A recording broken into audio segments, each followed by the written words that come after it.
People are saying that the Sony A7C II is only for creators, not for professionals. It only has one SD card slot. It is tiny. My pinky finger has nowhere to go. Wow. So I just downgraded my camera from the Sony A7R5. Why, you may ask? Because I believe that in 2024, having a more creator-friendly camera is actually the way to go. And I want to prove to everyone that using this on a professional job is not impossible. So that is the tiny plane I'm gonna fly right now. And off we go to Vestlandet, which is Norwegian for the western part of Norway, where we are meeting this guy, Jostein. And he's a really good friend of mine, and he also hired me for this job. But before we can work, we have to travel there. Let's go. This is what we live for. Pizza and cameras. Now I'm just setting up everything and getting ready for the shoot. I'm gonna try to shoot the whole day on the 24-70, the new one. That's kind of why I actually got the 24-70, because usually that's what I tend to grab when I do jobs.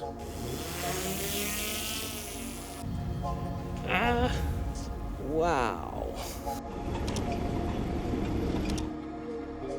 I'm noticing that moving the focus point without a joystick is actually a little bit harder.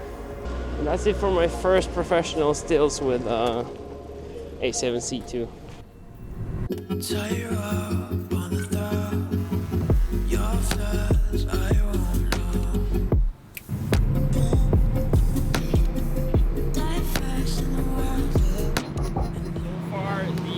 Camera seems to handle the job really well. We're now on a boat. I really get to test the weather sealing here today. It's raining a lot. Okay, Jostein, let me see what you got here. I got the drone, DJI Mavic 3 Classic. I got the Fujifilm X106. I got an 85 1.2 from Canon, 35 1.8, 70 to 200 2.8. 15 to 35 2.8, and the Canon R5 with 24-70 2.8. Wow.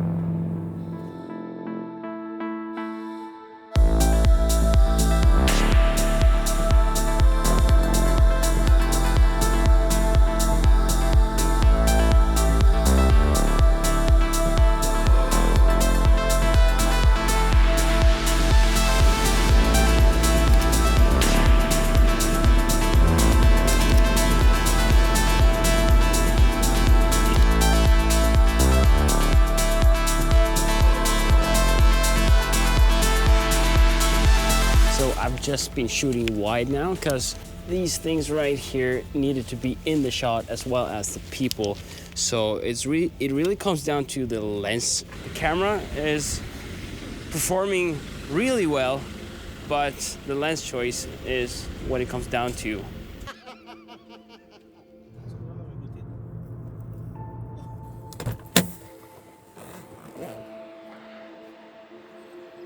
Wrapped up the job, and now we have one day and one evening for ourselves just to create content.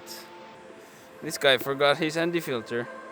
Let's talk a little bit about the Sony A7C II and how I like it as a professional camera, because that's what I've been testing ultimately on this trip. I unboxed the camera and set it up the same day as I went here to shoot. It is said to be weather sealed, and I hope it is, because I'm using it in the rain just like I would do with all my other cameras.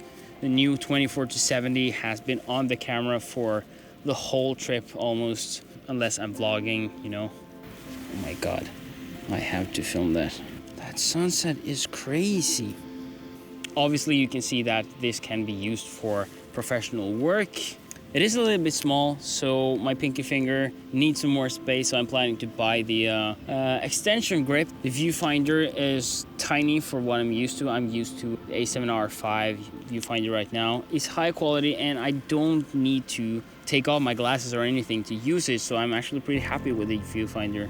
The The one card slot is stressing me a little bit out. Actually, I've never ever shot 2 memory cards in my whole life, so it's not really a make or break for me. For everyone that says that this is only a camera for creators, I think that's kind of bullshit. You can use this for professional work. I love the design actually. It's nice with the retro type with like gray and black. The camera is pretty nice, yeah, I have to say. The A7R5 didn't record the best video footage that I have worked with in the past, and I want to have that, or at least near that. So I feel like this one gives me really close to the FX3 in terms of noise performance and stuff like that. And I've already tested it and graded and looked at the noise and stuff like that. Best bang for buck in a compact size. Also this microphone, so clutch, really tiny, and in my backpack actually, I can put this camera down, close the backpack, and just take it out of the top part of the camera bag, and it won't hurt the camera or anything. So I can just grab it out of the camera bag and just start recording. So in conclusion, yes, it is mostly for creator use, but professional use, no problem. I'm using it right now. I will keep using this until I get my FX3. This one impressed me for sure.